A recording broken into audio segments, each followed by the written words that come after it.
101번째 순서네요. 뭐 100번 무시하고 첫 번째라는 또 마음으로 이어가겠습니다. 이번에 소개해드릴 책은 미술문화라는 출판사에서 출판한 겁내지 않고 그림 그리는 법이라는 책입니다. 작가의 이름이 참 예쁩니다. 이연이고요. 외자입니다. 유튜브도 하고 뭐 프리랜서 작가, 강연자, 디자이너로도 활동했던 분입니다. 뭐라 그래야 될까? 파란색 배경에 사변필 이렇게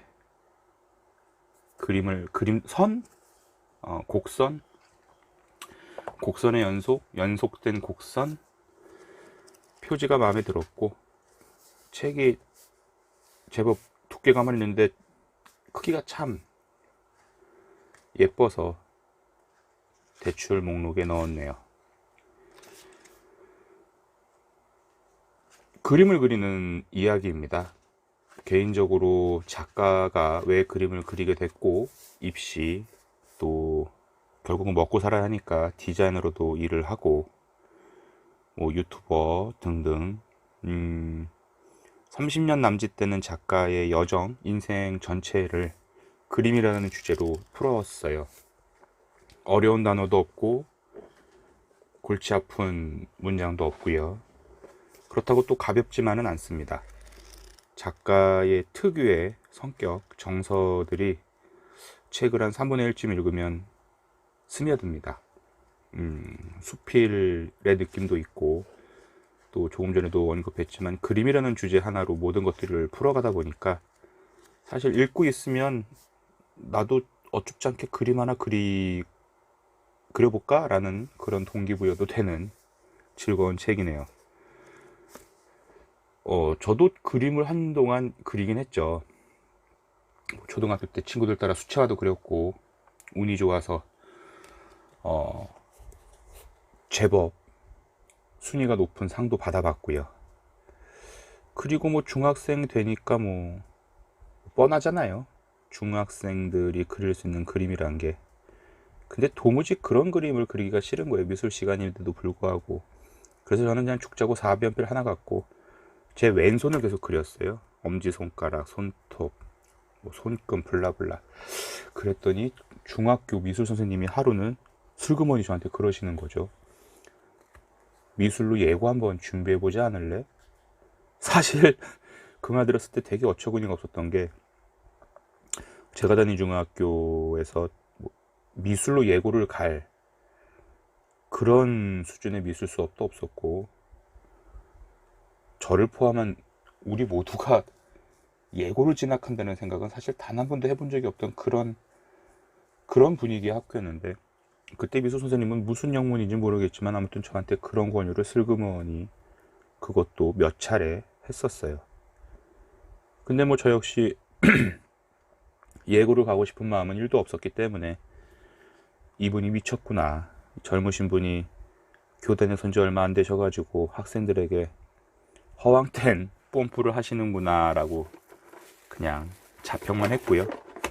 당연히 뭐 그림은 중학교를 졸업하면서 그리지 않게 되었죠. 그러다가 또 결국은 드라마틱하게 뒷걸음질 쳐가지고 쥐잡는 격으로 산업 디자인을 전공하게 되었네요. 치열함이라고는 1도 없었고, 대학 특유의 그런 분위기를 만끽해 본 적은 없지만, 결과적으로 어린 시절부터 모았던 제 용돈을 탈탈 털어 입학금을 내고 나니까, 집이 좀 어려워서 그 돈으로 입학금을 내고 나니까, 야, 열심히 공부해서 장학금이라도 받아서 아버지께 조금이라도 도움을 드리고, 나 역시 그 장학금의 일부를 용돈으로라도 받고 싶다라는 욕심에 제법 1학년 1학기 때 공부를 좀 했었어요. 뭐 다행히도 우리 과에서 아슬아슬한 차이로 2등을 했고 장학금도 받았습니다. 근데 그 과정에서 전 과목이 A 플러스였는데 유일하게 딱 한 과목만 C를 받았어요. 그게 소묘였어요. 뭐 전문대 디자인과긴 해도 대부분의 학생들이 미술이란 걸 경험하고 데센 같은 걸 다 습득한 상태에서 수업을 치렀기 때문에 사비연필이라고는 중학교 때 일주일에 꼴랑 2시간 있던 미술 시간에 잡아본 게 전부였던 저한테는 경쟁이 안 됐죠. 오죽하면 그 당시 교수님이 저한테 그런 말도 했어요. 너는 왜 그림을 이렇게 그리니? 아, 그분 이름도 기억하는데 뭐 내 맘대로 그리면 되죠. 뭐 좀 아무튼 자, 책 이야기를 좀 더 해볼게요. 그림을 그리는 방법, 그림을 그리기에 있어서 준비해야 될 것들, 그리고 그림을 그리는 사람의 마음가짐 등등에 대한 조금은 딱딱하고 단조로운 부분도 있습니다. 아마 작가는 이 책을 쓰면서 그런 생각도 했던 것 같아요. 자기가 겪은 것들을 다른 사람들에게 들려주는 과정에서 자기가 워낙 그림을 좋아하니까 이 책을 읽는 사람들 또한 자기가 좋아하는 그 그림을 조금이나마 한번 경험해보면 좋지 않을까라는 권유의 마음가짐, 저는 그걸 좀 느꼈어요. 물론 그렇다고 해서 이 책을 읽는 사람 중에 과연 몇 명이나 작가가 얘기한 것들, 그런 도구들을 정말 구입해서 쓸지는 모르겠지만 작가의 진심? 저는 그게 이 책에서 느껴져서 굉장히 좋았다고 생각을 합니다. 사실 우리가 책을 읽으면서 뭐 재미가 있다, 재미가 없다, 흥미가 있다, 여러 느낌들이 감정을 오고 갈 텐데, 아, 작가가 이런 마음으로 썼구나라는 작가의 감정이 한 번이라도 독자의 마음에 오버랩이 되는 경험이 저는 굉장히 매력적이라고 봐요. 소설을 읽으면서 눈물을 흘리고, 시를 읽으면서 감상에 빠지고, 그리고 비록 저는 이제 순수 문학 쪽 책은 잘 안 읽지만 이런 종류의 책을 읽으면서 한때 내가 그림을 그렸던 과거를 떠올려보고 또 그런 것들을 소재로 삼아 이렇게 이야기하는 그 과정들이 저는 되게 매력적이고 즐겁다고 느껴집니다. 분명한 건 사실 그림도 그릴 줄 알아야 돼요, 우리가. 작가도 책에서 언급을 했지만 어떤 장면을 보고 크로키 형식으로 그림을 그리는 거죠. 30초라는 제한 시간이 있으면 아마 대부분은 처음에는 얼굴을 그리다 말 거예요. 얼굴? 아유, 정말 동그라미만 그리다 말 거예요. 하지만 그런 과정이 반복되면 나중에 30초라는 시간이 굉장히 여유 있고 또 크로키를 그리면서 유독 눈에 더 많이 들어오는 부분들을 도화지에 남기겠죠. 유럽이나 미국, 그러니까 서구권에서는 사실 뭐 대부분의 사람들이 교양적인 측면에 대한 수업들을 많이 받아요. 물론 우리도 부족하진 않겠지만, 그래서 악기 하나쯤 가볍게 다루기도 하고 좀 그런 면들이 있죠. 물론 뭐 모든 이들이 그렇진 않겠지만 분명 우리보다 그들이 예술을 대하는 어떤 장르를 대하는 자세에서는 훨씬 더 개방적이고 능동적이라고 저는 보는데, 우리는 좀 그런 거 없잖아요. 다룰 줄 아는 악기 기껏 해봤자 캐스터네츠, 탬버린, 트라이앵글인데 이런 리듬 악기도 사실 굉장히 어렵거든요. 그렇지 않습니까? 메트로놈 85, 135, 박자, 당김음, 점점점 강하게, 뭐 얼마나 많은 규칙들이 있는데요.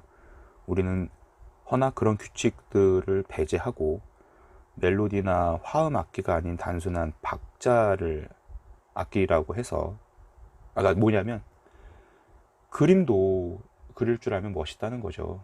이 멋있다는 게 뭐 누구를 꼬시고 진짜 원빈처럼 화려하게 멋있어지기 위해서 한다는 뜻이 아니라, 보고 듣고 느끼고 경험한 것들을 때때로 그림으로 스스로 그려보고 그걸 또 개인의 역사처럼 남긴다는 행위는 정말 멋있는 것 같아요. 물론 작가도 책 본문을 통해서 초딩들의 전유물인 그림 일기를 독자들에게도 권해봅니다. 오늘 하루 있었던 일 중에 가장 상징적인 그 어떤 경험을, 그림 일기니까 한 컷이 되겠죠. 물론 그림 일기를 뭐 가로 세로 4등분으로 그릴 수도 있겠지만, 자신이 보내온 어떤 경험을 한 컷으로 표현하는 그 행위, 저는 분명 매력적이고 가치가 있다고 보고요. 작가가 경험한 작가의 역사 속에서 그런 이야기를 지면을 통해서 할 수 있다는 것은 그림을 대하는 작가의 자세가 진심으로 그림을 사랑하는 사람이고, 또 그 사랑하는 마음을 책을 통해서 독자들에게도 꼭 전하고 싶다라는 게 느껴져서 정말 좋았어요. 저도 아이들을 기르다 보니까 집에 수채화 물감도 있고 붓도 있고 파레트도 있고 색연필도 있고 하는데, 원래는 저도 예전에 가방에 늘 그 크로키북이랑 색연필 12색을 갖고 다녔었어요. 한 4, 5년 정도. 근데 뭐 그 당시만 하더라도 역시 가방에 디지털 카메라까지 함께 갖고 다니긴 했지만, 그림을 그린 걸 사진으로 찍어서 보관하겠다는 생각은 사실 못 해봤던 것 같아요. 책을 읽을 때마다 책에 대한 리뷰를 쓰고 감상을 남겨서 블로그를 운영해 볼까 생각도 했었다가 시작도 못했고, 그런 면면들이 있는데, 뭐 결국 지금 이렇게 유튜브라는 매체로, 음성이라는 채널로 씹으리고는 있지만, 자신의 경험을 한 장의 그림으로 남겨보는 행위, 기회가 된다면 꼭 한 번쯤 경험해 보시길 작가의 마음을 빌어서 말씀드려 봅니다. 그림을 그리는 건 화가의 영역이 아니죠. 우리 모두가 할 수 있는 많은 예술 장르 중에 또 하나의 쉬운 행위일 것입니다. 경험해 보세요. 경험하는 것만큼 좋은 건 없다고 봅니다.